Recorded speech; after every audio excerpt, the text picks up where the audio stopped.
Spin-offs are a fun concept. Give a franchise or a series to someone new and let them do something different and unique, or allow them to explore characters and scenarios that were minimal and pining for expansion in the main material.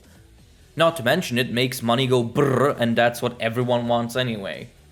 So, it is no surprise that My Hero Academia has accrued a sizable number of spin-off properties, creating a kind of mini ecosystem of supplementative material aside the main manga.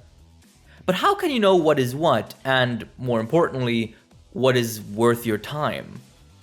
That is why I am here, because I, unable to like things a normal amount, have checked out every single spin-off and am now itching to tell you what I think about them, and if you should check them out. There will be links in the description where you can buy volume 1 of each of them in case this video convinces you for any of them. Some I have mentioned on the channel before, some I haven't, so strap in, because this is the My Hero Academia spin-off guide. Can you really call yourself a true anime hit if you don't have a weird chibi gag manga spin-off? Apparently not, because My Hero Academia Smash exists. At first glance, this looks like your typical 4-panel Japanese gag comic, but at second glance, it is exactly that. What you see is what you get. It retells the main story in a very loose way and turns every plot point into a quick gag, very standard for this sort of thing. The most shocking part, however, is that it is actually genuinely funny. Manga humor falls flat for me almost all of the time, and yet this stupid spin-off had my sides in orbit, as many of its jokes are just the best. For example, Deku putting his family into debt because he keeps buying quirk enlargement pills and falls for every online scam imaginable is canon. I don't care. As is the alternative version of Stain, who, instead of killing heroes he deems unworthy, forces them to watch his inspiring All Might AMVs, which are 5 hours long. And same for the fact that Shigaraki forces the League to watch him play Dark Soulful Prepare to Decay edition, so they can praise how good he is at video games. And these are just some of my favorites. The entire series is a fun time and full of these little gags, and because they have basically no continuity between each other, you can just pick and choose which gags you want to read. It feels like a collection of newspaper jokes, but in the best way.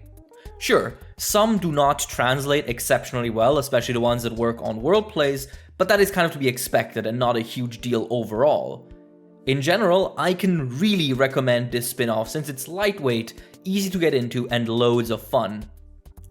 Just, if you don't like Mineta, maybe skip his gags, cause holy shit, why is this spin-off so horny? Do you like reading? No? Anyway, like any respectable giant manga franchise, My Hero Academia is not safe from the light novel, and so sports its own ongoing novel series called MHA School Briefs. These are, as opposed to Smash, actually fittable into the main story and are in some regards soft canon, which immediately makes them an interesting entry.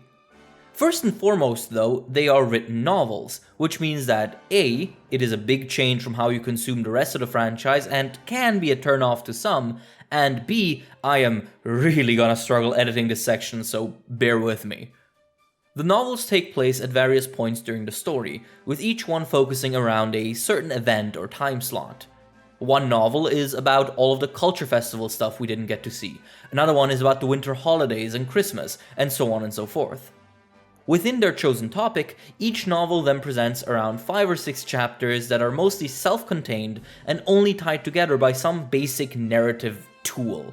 Like in chapter 1, Deku says that a certain event is about to happen, which is then mentioned once or twice every chapter until the end, when the event actually happens and takes up the final chapter. Other than that, these chapters are mostly separate stories, which you could very well read in any order or quantity. There are no great narratives or epic action set pieces here, in fact there is barely any action at all. Think of it as the script to the long-lost slice of life MHA season, as the chapters focus on these kids just hanging out, doing random shit and having thoughts on said random shit. This is great, because one of the major issues people tend to have with the main manga is that a lot of side characters aren't explored enough. If you are affected by this, these books are the solution. While they don't salvage every character, they add a lot of interaction and just time with some of these goobers, which ends up helping the overall franchise in my opinion. Also, the physical English releases come with these really awesome color pages and illustrations unique to these books, linked in the description. My only gripe with school briefs is their copious amount of recap, which I assume is there to cover the eventuality of this being someone's first exposure to the franchise, which seems insane as an idea, but hey. Every book starts with a whole section just retelling the plot, and every character gets reintroduced, quirk and all, whenever they appear, which becomes very tedious over time. But besides that, the books offer a fun and cool elaboration on things the main manga didn't dwell too much on. Do I recommend it? If you're into reading and want more MHA, yes. Before we go on though, here are a few of my out-of-context premises from the books. Uraraka and Tsu beat a panty thief until he shits himself, literally. The Todorokis celebrate New Year's together and it goes as well as you would think, and the kids play hide and seek and stumble onto Midnight Sex Dungeon. The spin-offs so far have all been fun and cuddly in nature, but maybe you don't want that. Maybe you instead want a proper extension of the narrative which takes itself somewhat seriously. Well, in concept, MHA Vigilantes has you covered. Set a few years before the start of the main manga, Vigilantes is a canon prequel spin-off that follows Koichi Haimawari, a regular Joe who failed to become a hero and becomes entangled in the world of vigilantes, people who act as heroes without being certified or supported by the government, and are therefore as much on the run as they are on the protecting side. This is also the only spin-off I have already made a video on, which you can check out here. I don't want to repeat myself too much, but I will summarize my thoughts on MHA Vigilantes as such. It's not very good. With two exceptions, the original cast of this manga never even comes close to being as memorable as the mainstays of the main series, with an army of randos that fill pages with useless exposition, half of which you could actually definitely cut. As for the legacy characters, most of them act in out-of-character ways and, thanks to the art style, look like they either ate or were hit by a fridge. The actual plot of the spin-off can't decide if it wants to waste your time with inane narratives that go nowhere, or if it prefers ripping out important plot details from the main story and holding them hostage so that you are forced to read this series to understand the main manga. And in at least one case, that has been pretty detrimental to the franchise as a whole, in my opinion. The pacing is also all over the place, with the current, final fight having been going on for almost a year at a pace of about one punch per chapter. And lastly, it regularly includes quick cameos of characters that mean nothing to the story it's trying to tell, but are instead there to coincide with their current popularity off of the main manga, no matter how much it derails the plot or the pacing. It literally included a worthless flashback arc that went nowhere just so it could include teenage Mirko at the time when she was popular. And I like Mirko, but this shit was unnecessary. So yeah, I don't have much good stuff to say about Vigilantes. It has some very cool characters and good moments, but it feels like a massive missed opportunity to do literally anything cool, because it is so focused on either referencing the original material, supplementing it with pointless or downright detrimental details, or just recreating it badly. So as you can imagine, I do not recommend this one, unless you are a true mega fan who, quality be damned, just needs to experience all of MHA no matter how much it may suck, at which point, respect to you, you're a stronger man than I am. If you asked me what I want from a spin-off, I would say that I want more content on something the main story cannot stop to dwell on, a cool aspect of the world or characters that would take too much time to show off in the series proper.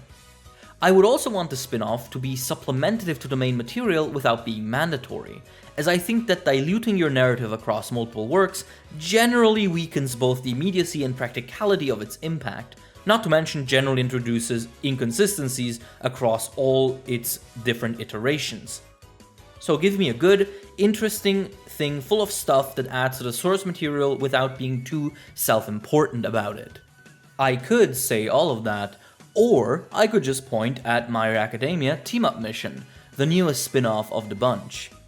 This manga follows up on a tiny detail from the main story. After All Might's retirement, heroes began working in teams to offset the power shift. In MHA proper, this is only shown tangentially, and it makes sense, it's not something you can spend too much time on without derailing the story. And so, Team Up Mission, or TUM, expands on it. Every chapter, a new group of characters team up for a self-contained hero mission, usually with an accompanying pro-hero or guest character. And, as previously alluded to, this shit fucking rocks! First off, the premise alone feels like a natural and right way to handle a spin-off of this particular series. MHA has loads of characters with loads of cool dynamics to elaborate or establish. Want to see how Mirko and Bakugo would get along? Gotcha! Need more Tokiyami and Kuroi edginess? You bet! Additionally, the actual range this miniseries has is pretty great, being able to both tell interesting mini-stories within the framework of Hero Society and do goofy shit for the fun of it. It also helps that it has my favorite art style of any of the spin-offs, with Yoko Akiyama creating some of the best pieces of MHA art outside the main series. Couple that with a good understanding of these characters in general, and voila, you've got yourself a great spin-off. Additionally, the English physical releases also come bundled with the movie tie-in chapters, which are done by the same artist. Not a huge deal, but good to have them published physically nonetheless. As you can imagine, this gets a fat recommendation for me. It's all in the Shonen Jump app, so check it out for sure, and it also has physical releases linked down in the description. And that's it. I hope you found something cool to check out here. Thank you everyone for watching, and a special thank you to all our patrons, including Fictionape, Sini, Geo, Jameson Tate, Ludenther, Mr. Meander, Paracha, Peros Coco, and Project Iceman. Take care, and I'll see you next time. Bye bye.